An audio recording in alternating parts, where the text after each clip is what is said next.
Hey guys, so this is the video for the bottom of the squat. Just trying to get a little bit more mobility in the bottom of the squat.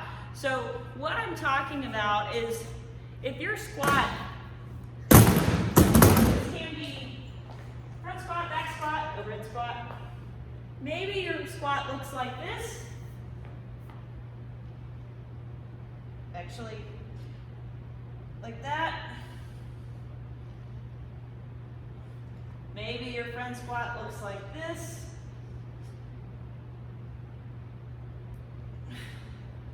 Maybe it looks like this.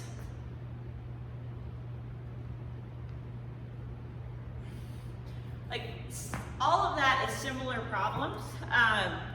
A lot of it has to do with the range of motion in the ankles. A lot of it has to do with how tight our quads and our hip flexors are. Another half has to do with the glutes actually being able to fire and stabilize our spine and keep our chest up and actually perform a squat with the intention of using the right muscles. So all of that being said, I'm just going to choose 4 things that you can start doing every single day or every other day to try to help that bottom of the squat position. Maybe you can get all the way down, but your chest collapses. Maybe that's the opposite. Your chest can stay up, but you can't get all the way down. So working on all 4 of these can kind of help a little bit of both, okay? So both of those situations. So the first thing that we're gonna do is work on your ankle range of motion.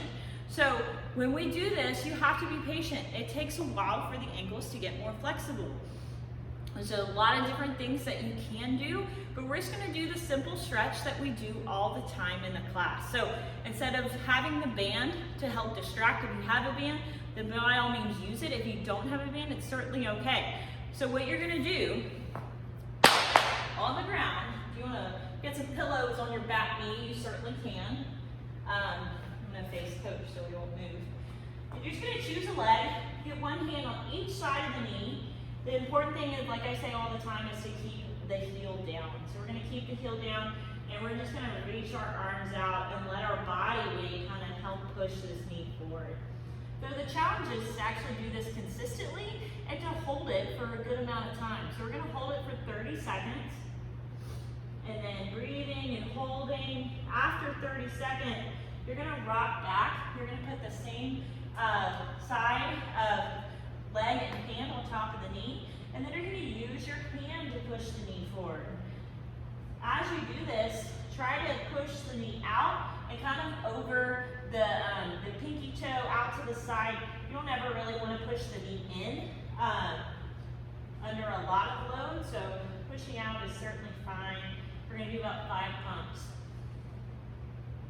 So the challenge is to do that consistently and for the whole duration. So you're gonna do 3 sets going back and forth of 30-second hold with a 5 pump with your arm. So you're gonna do it back and forth 3 times on each leg, okay? So after we do that, we're going to work on your hip flexors, okay? So the first one that I'm gonna show you is a little bit more potent. We don't do it too often in the class, but I think it's a good one to do. It actually might be more effective than the couch stretch. So if you are at home, you can grab a bunch of pillows and you can put them underneath your butt to make this stretch a little bit more doable. Right now, I'm gonna get some ab mats because that's all I have at the gym. I don't have pillows at the gym.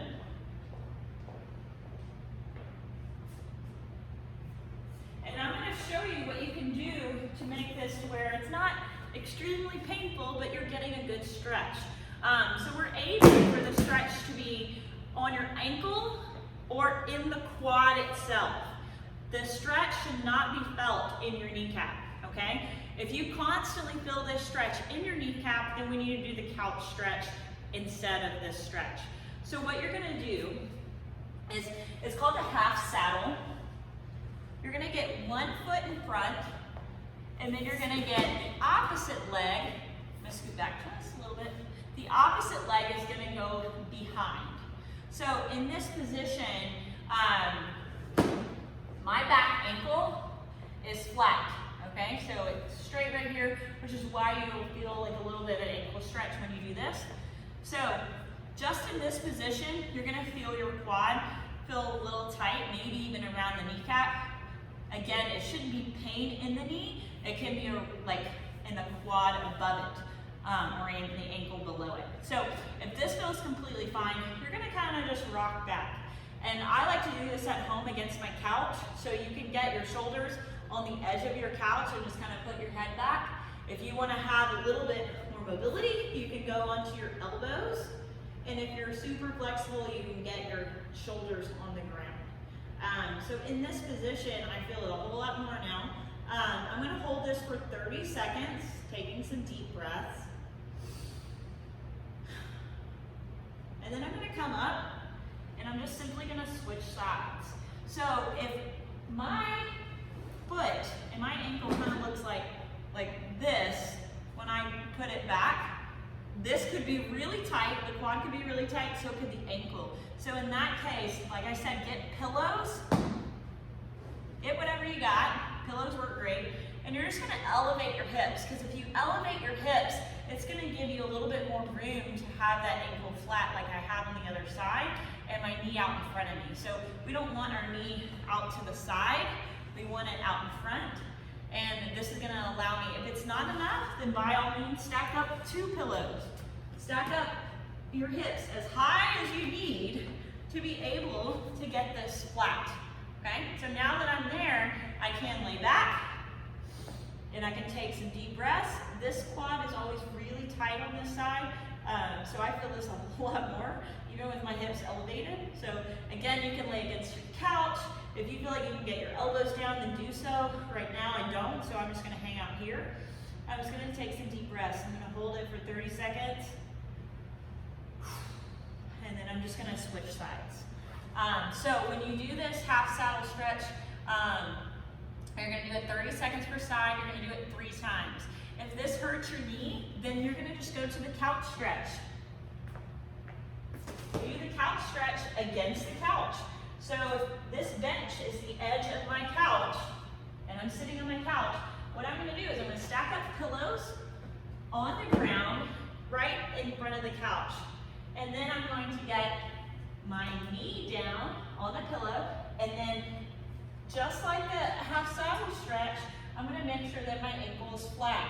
Not like this, but flat, so that I can get a stretch. Now the challenge with the couch stretch, which is why I like the saddle a little bit more, is you can make this really easy and not feel a lot of stretch. Meaning if I lean forward and I don't really contract my glute, I'm not gonna feel it as much. So instead, if you're gonna do the couch stretch, you need to make sure that you're squeezing your butt, you're driving your hips forward, you're not overextended, like you're trying to do a back bend, but we're just keeping the rib cage down, squeezing the hip forward. If you want to use a PDC hybrid broom to hold on to, you certainly can, or use a table so that you have some balance. Just like a split jerk, if you turn that front toe in a little bit, it'll give you a little bit more balance. So you're going to just take some deep breaths here. Hold it 30 seconds. If this is too painful, stack up 2 pillows, whatever you need to be able to passively hold this stretch. And what I mean by passively is I'm not forcing anything. I'm not just driving my hip forward and just really holding it tight. I'm just trying to keep a relaxed demeanor, pushing my hip forward, squeezing my butt, but breathing. So 30 seconds there. So if you want to do both of them, you certainly can. If you want to choose the saddle or the couch, feel free to choose either one that you feel more comfortable with. One that you can hold for the whole 30 seconds and then switch. So 3 sets of 30 seconds. This next one is quite funny name, but it can work your lower back and your hips and your ankles. It's called the happy baby stretch. It's obviously in yoga a little bit more. I like to do this stretch against the wall. So if you find a wall in your house, obviously you can take your shoes off so you don't get anything dirty. And the goal is to get your hips or your butt as close to the wall as you can. So in this scenario, I like to just go sideways. So I'm gonna go sideways till my shoulder is touching, And then after that, I'm going to go down onto my back and I'm going to turn towards the wall. So in this stretch, my head is relaxed, my toes are pointed forward. Notice that this looks like the bottom of the squat, okay? So I want to make sure my feet are out, my toes are straight, and I'm going to get my hips, or get my ankles, and I'm going to pull them as close to my hamstrings as possible. Now I should feel, if my low back is tight, I should feel a little bit of sensational stretch in that position. If not, I'm going to get my elbows and I'm just going to push my knees out. I'm going to feel a little stretch in the groin, in the inner thigh. You just want to make sure that your big toe stays down. So we don't want to stretch and push the elbows out so much that the foot comes off the wall like that. We want to keep the foot flat, the big toe down, and we're just going to breathe. Really take some deep breaths.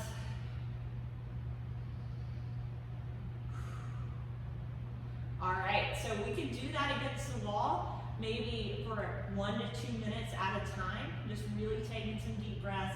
If this does not give you an adequate stretch and you're super bendy at the bottom of your squat, and you have the range of motion, you can do the real happy baby. So you're gonna put your feet up, your hands are gonna grab the outside of your foot. You can also grab your toe.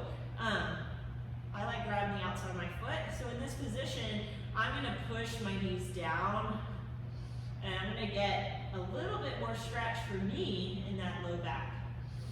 So I'm just taking some deep breaths,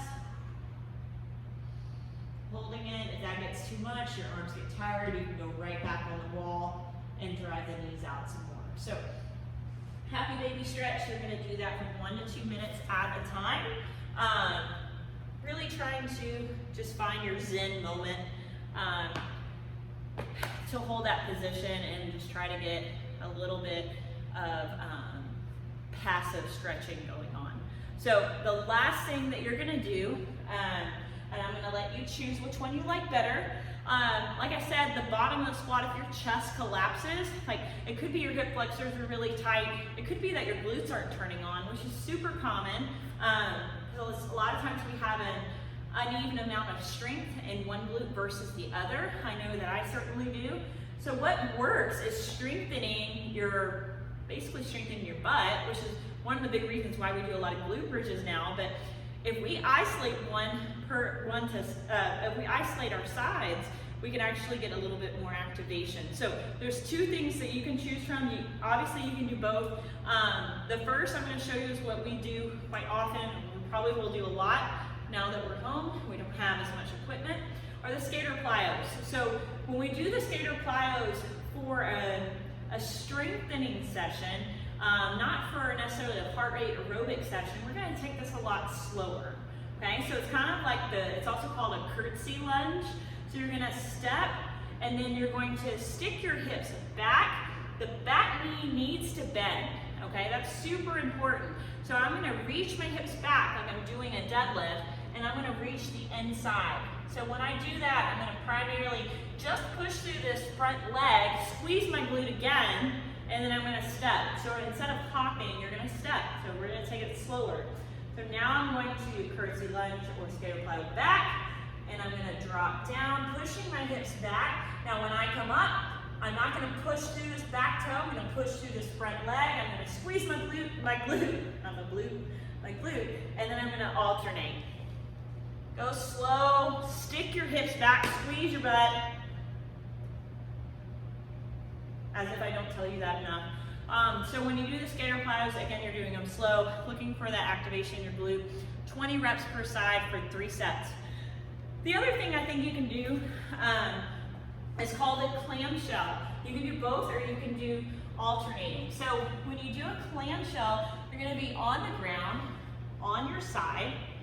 You can stay on your elbow, or you can go like get a massive pillow and put your head on the pillow.